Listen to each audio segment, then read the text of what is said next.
असं या ठिकाणी चित्र पाहायला मिळतं. मला एक कळत नाही आणि माध्यमही असे का प्रश्न विचारतात मला कळायला कारण नाही.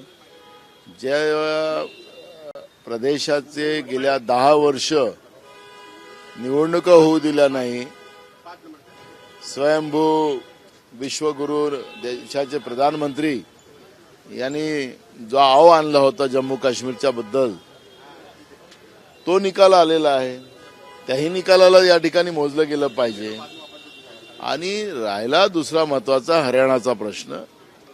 हरियाणाच्या प्रश्नाबद्दल लोकांमध्ये संभ्रम आहे, पण जो काही निर्णय आलेत त्या निर्णयाचं आम्ही स्वागत करतोय. जनमताचं स्वागत करणं, लोकशाहीला मानणं ही काँग्रेसची परंपरा राहिलेली आहे. पण ज्या मोदीजींच्या नावाने हे लोक निवडणुकी लढतात, त्याच मोदीजीला लोकतांत्रिक व्यवस्था मान्य नाही आहे. आपण पाहिलं की आता यावेळेस ते प्रधानमंत्री झालेत, तर त्यांच्या पक्षाच्या खासदारांची मीटिंग न करता, नेता न निवडता डायरेक्ट अलायन्स बद्दल हे करून आणि राष्ट्रपती मोदीकडे जाऊन आपलं प्रधानमंत्री पद घेतलेलं आहे. त्याच्यामुळे काँग्रेस जनमताचा आदर करते आहे. जे काही निर्णय आलेत ते आम्ही स्वीकारलेले आहेत आणि जे काही हरियाणामध्ये घडलेलं आहे त्याचं चिंतन काँग्रेस पार्टी करेल. देवेंद्र फडणवीस म्हणतात आहेत की एकीकडे आता पहिला नंबर हरियाणाचा आणि दुसरा क्रमांक महाराष्ट्राचा असताना एकीकडे आमचा विजय. पहिला नंबर काश्मीरचा आणि आता दुसरा नंबर महाराष्ट्राचा हा आमचा दावा आहे. आणि महाराष्ट्रामध्ये महाविकास आघाडी जिंकेल आणि बहुमतानं जिंकेल आणि यांचा सुपडा साफ होईल. डायरेक्ट फाइट दिखती है बीजेपी की और कांग्रेस की, जहां डायरेक्ट फाइट दिखती है बीजेपी और कांग्रेस की. मुख्यमंत्री पदाचा चेहरा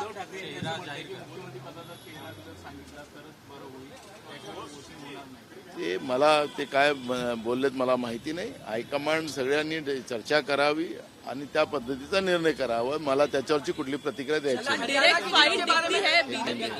पण त्यालाच हे म्हणताय ते ओढून की मुंडकं काय ते बघायला पाहिजे, खांद्यावर कुठलं मुंडकं आहे. मुद्दाम मी काय म्हणालो, आमची भूमिका स्पष्ट आहे.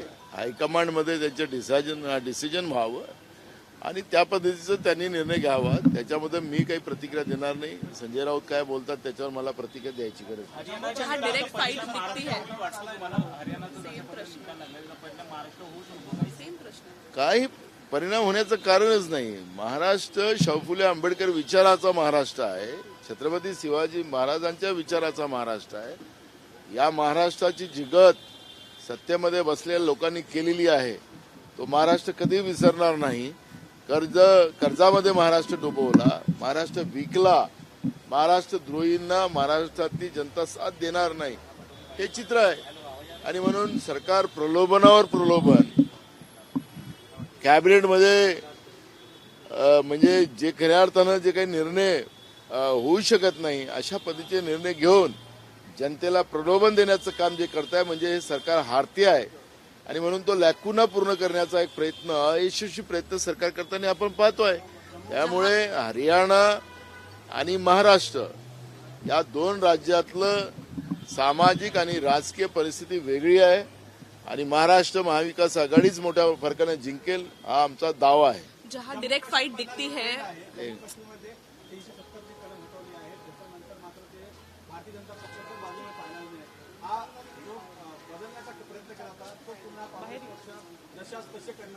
मी मगाशी सांगितलं तुम्हाला की जम्मू काश्मीरमध्ये जे काही निकाल आले हे खऱ्या अर्थानं नरेंद्र मोदींचा पराजय त्या ठिकाणी झालेला आहे, भाजपचा पराजय झालेला आहे. आणि तो पराजय तिथल्या लोकांनी यांना सांगितलंय की आम्ही हुकुमशाहीला मानणार नाही, तानाशाह व्यवस्थेला मानणार नाही, लोकशाहीला न मानणारी जी व्यवस्था केंद्रात बसलेली आहे त्या व्यवस्थेच्या विरोधातला तो निकाल आहे.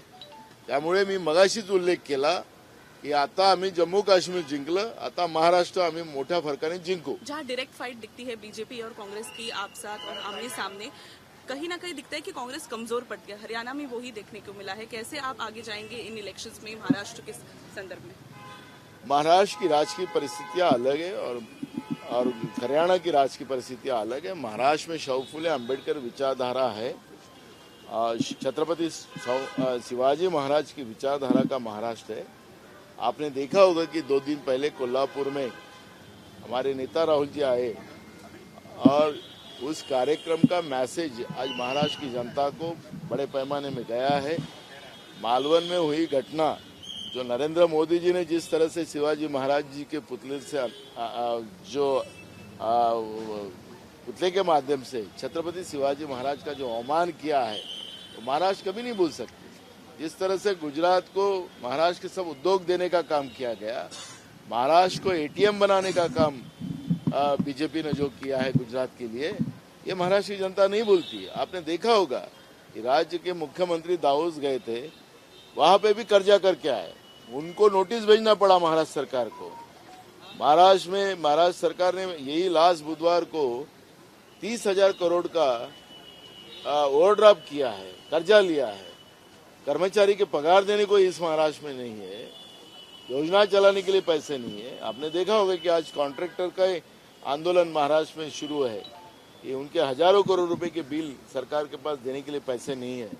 तो इस तरह का कंगाल महाराष्ट्र बनाने का पाप जो बीजेपी और उनके साथियों ने किया है, तो वहां का और यहाँ के बहुत फर्क है। और महाराष्ट्र बड़े तादाद में, बड़ी ताकत के साथ कांग्रेस और हमारी अलायंस पार्टी बहुमत से जीतेगी, इसमें कोई दो मत नहीं। Abbreviation of 370 article, abbreviation of, and then the results which has came up in Jammu and Kashmir, abbreviation of article 370, and the results which has came in this particular elections that has overturned the BJP's entire dynamics in Jammu and Kashmir. How do you look at this? मुझे लगता है कि जुमलेबाज जो लोग हैं BJP के रूप में, जो केंद्र की सरकार में बैठे हैं, आर्टिकल 370 का पॉलिटिकल यूज उन लोगों ने किया है। क्या फायदा हुआ है? उन्हें कहा था कि आतंकवाद बंद हो जाएगा। क्या आर्टिकल 370 हटाने के बाद आतंकवाद बंद हुआ? क्या जम्मू कश्मीर को हम सुरक्षित रख सके? लेह लद्दाख को सुरक्षित रखें? आज लेह लद्दाख में और उस पूरी सीमाओं में चाइना ने हमारे देश के ऊपर कब्जा बना के रखा है। तो लोगों को ये जुमलेबाजी समझ गई है, तो इसलिए आर्टिकल 370 का तो कोई इफेक्ट होने का कारण ही नहीं है, और उसके रिजल्ट जम्मू कश्मीर में आपको देखने मिलेगा। पटेल यांनी आज अजित पवारांच्या उमेदवारीची घोषणा केली आहे। बारामतीमधून अजित पवार निवडणूक लढवतील हे त्यांनीच घोषित केलं आता। तर मग काय त्याला त्याचं नवल काय आहे? अरे पण त्यांचं नवल काय? त्यांच्या पक्षातलं काय असेल तो त्यांना घोषणा करायची अधिकार। प्रफुल्ल पटेल जब ये कहते हैं कि आपने फेक नैरेटिव लोकसभा में चला, लेकिन अब जिस तरह से हम किसानों को मुआवजा दे रहे हैं, सब कुछ दे रहे हैं, अब नहीं चलेगा। वहाँ पे जलेबी बटे थी, आखिर किसको खाने को मिली पता चला। आप कुछ लोग अभी से पेड़े बांट रहे हैं, आपकी ओर इशारा करते हैं, लेकिन अंत में कौन खाएगा वो जनता तय कर ली चुनाव। मैं जिस मैदान में प्रफुल्ल पटेल जिस तरह से वक्तव्य किया है, वहीं पे जाके जवाब देना। मैं टाइगर हूँ, मैं पीछे से जवाब नहीं देता, मैं सामने से जवाब देता हूँ और बार बार देता हूँ। वो पीछे से आवाज करने वालों को मैं बहुत ज्यादा रिस्पेक्ट नहीं देता, और मुझे उसमें डिस्कशन नहीं करता। अरे वो क्या है, उनको तो शरद पवार जी का नाम लिया उनने, अब वो शरद पवार जी के धोखा देके तो भाग गए। वो तो संविधान शरद पवार जी बचा सकते हैं ऐसा बोले, तो अब वो शरद पवार जी के पार्टी में है ही नहीं। नरेंद्र मोदी जी के ऊपर उनका विश्वास नहीं है, तो उन्हें अपने वक्तव्य में कहा है। तो मैं प्रफुल्ल पटेल के बारे में क्या ज्यादा चर्चा करना है। Thank you, sir. Thank you. Thank you. ABP माझा, उघडा डोळे बघा नीट।